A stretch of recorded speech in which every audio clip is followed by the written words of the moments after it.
Alright, does anybody remember Suicide Squad Kill the Justice League? Does anybody even recall how terrible that game was? How horrible the characters looked? How terribly it underperformed? No, I'm sure most of us have moved on from this game at this point now.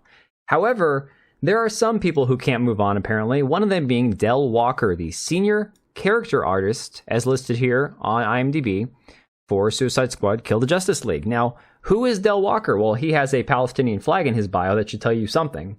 He is a BAFTA committee member, previously worked at Naughty Dog, Rocksteady Games, Respawn, PlayStation, as seen in Forbes, IGN, TechRadar, GamesIndustry.biz, BBC. So basically, you can kind of ascertain what this guy is all about. Well, apparently Dell decided to wake up yesterday morning, Monday morning, and choose violence. Old Man Grimm brought it to my attention because this guy has me blocked on my main account. So I don't even know what he's up to. I couldn't care less.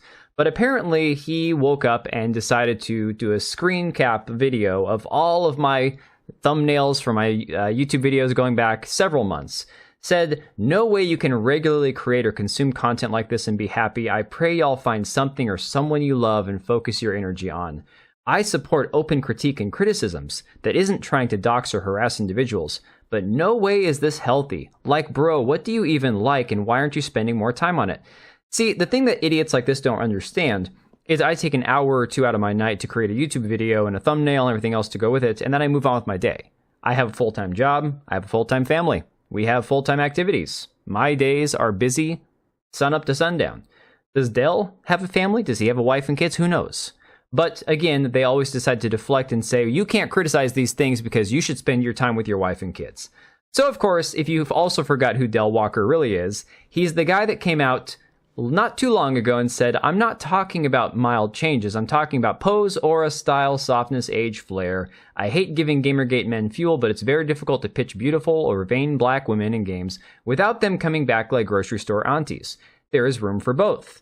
For clarity, it's just an example to convey the point. And again, this was him complaining about how when he designs characters, they make him ugly them up, admitting that this is the crap that Sweet Baby Inc. and these modern game studios all do to their characters in games. Same man bitched out like 2 days later and said, after some private DMs today with other black devs, I will no longer be publicly discussing black representation in games for the foreseeable. No more panels, articles, podcasts, nothing. This is not up for discussion, nor is it an invitation to try and change my mind. Cheers. This dude got bitch slapped, put in his place, due to the fact that he came out and dared to criticize the fact that they made his characters ugly. But again, he will shit on my YouTube videos without watching them, without realizing that I actually add commentary, critique, that I actually have an opinion that may be worth listening to, because I think a lot of us feel the same way, and we are the gaming community. We are the ones who spend money on games, and we're the ones who reject games if they suck. Now, fast forward to today. There's been a lot of controversy over this whole Space Marine 2 situation, given the fact that allegedly the CEO over at Saber decided to come out and say on one of Asmongold's videos, basically that he's sick and tired of wokeness. So allegedly, we don't know that this is actually him, he wrote on Asmongold's video, hey man, CEO of Saber here. I love your videos. When we signed the deal to make Space Marine 2, all I wanted was a throwback game. We had the change to work on something by which its nature was old school. I can't even comprehend many of the current games that we play these days. They're too complex and too much of an investment. We worked on Halo back in the day, and that game could be distilled down to the simplest of shooting loops, but it was entirely addicting. That is what we wanted to recapture. He then shared his hope that Space Marine 2 and Black Myth Wukong are the start of a revival in the games industry to get back to fun and immersion. He said, I hope that games like Space Marine 2 and Wukong are the start of a reversion to a time when games were simply fun and all about fun and immersion. He then said, I spent some time as chief operating officer at Embracer, and I saw games that made me want to cry with their overblown attempts at messaging or imposing morals on gamers. We just want to do some glory kills and get the heart rate up a little. For me, that's what games should all be about. So again, no proof that this is actually the CEO of Saber, but, you know, whoever wrote it, whether it was actually him or not, clearly are trying to say, hey, we just need to have fun games and get back to what, you know, makes video games great. So then you fast forward to today, and you have people like Ethan Gach over at Kotaku saying that Saber Interactive tells me it won't comment on whether a YouTube comment on Asmongold's channel complaining about games and posing morals on gamers belongs to its CEO or not. And of course, reposted by Alyssa Mercante, Grum says they found a new target for their hate. What do they hate? The Saber Interactive CEO just wanted to make Space Marine 2 a good game free of the narrative. Oh, look who retweeted it. If Saber won't deny the comment, then it seems likely it's true. And of course, IGN has now run with this as well.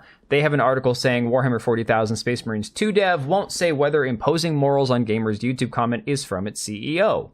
Of course, again, this does not mean anything. They could just say, hey, it's not worth our time to respond. Look, we've had people regarding several big stories in the last few days come out and say it doesn't dignify a response. Wink, wink over you, Dana Walden over at Disney. I mean, that sounds familiar, right? So again, you have articles like this saying that, Saber Interactive is declining to say whether a YouTube comment circulating on social media, which among other things says the modern games are too complex and too much of an investment, and that there are overblown attempts at messaging and imposing morals on gamers, is from its CEO, Matthew Kark. But what I do find fascinating is we have people like Dell Walker, of all people, the guy who just got my Twitter account mass reported and suspended for a week. Oh yeah, guys, sorry, that's the second half of the story. Yesterday morning, with his post that went viral, has like 330,000 impressions. Now you have him going after Saber Interactive. So Grum says woke devs and press go after Saber Interactive CEO for his alleged Space Marine 2 comments. They want him canceled for making a game free from pandering narratives. They are literally witch hunting him now, trying to find out if what he said is true. If they keep this up, sales will go through the roof. So you see Dell Walker right here saying, if Saber doesn't issue a response, then that's a response. Then he quote tweeted Ethan Gach saying, like I said, that's a response. And then, of course, when people say, so the witch hunt begins, the woke mob are the most intolerant and cynical people. They want creative liberty to do their trash woke games, but cannot accept nor respect the liberty of other studios to make the games that they want to make, like Stellar Blade and Space Marines 2. And then Dell responds and says, look, I can see that you must be slow. You're leading an embarrassing existence consisting of screaming into the void for 5 likes. So let me help you. No response is a response is not a witch hunt. It's actually the opposite. To which a person responds down here below and says, he's got a point. I was led by your tweets in the same direction as him, but upon checking your profile, I quickly got more clear information on your stance. But the way you wrote it could be misconstrued as a witch hunt. It was written in an inquisitive way. It was written in a way that all of these weirdos, speak online, where they basically want to accuse people of things without even having proof, because again, they have to be against the anti-woke crowd. So anything the anti-woke say, they have to be the counter to the anti-woke. And that's exactly where Dell Walker lives. He has worked with Sweet Baby Inc. through his work at Rocksteady Games on Suicide Squad. He is a member of BAFTA, which is a completely deranged woke organization, a joke of an organization. And again, this is the shit that he pulls and then says, oh, I'm not witch hunting anybody. I'm not going after anyone. You're crazy. This is all just nonsense. Anyways, guys, let me know what you think about all this down below. Let me know what you think about Dell Walker's comments and the fact that they're, whether this is even the CEO of this game studio or not, they're all clamoring to try to roast this guy, to rake him over the coals if they can tie him to these comments from an anonymous YouTube account. I don't believe for a second that these statements were made by the CEO of the studio that made this game. I could be wrong, but personally, I don't think there's anything to it. But let me know what you think about all this down below, and I will see you guys on the next one. Alright, and if you made it this far, thank you so much for watching the video. Thank you for being here. I do have 2 channels, Minimal Effort Podcast, as well as my gaming channel. I do have a Twitch and Kick for my gaming channel. We do live streams over there occasionally, maybe once a week. And then if you are in the market for a new PC, make sure to check out Meta PCs. Click the link I have down below. Use code TBO at checkout for a special discount. Thanks again for watching, and I will see you next time.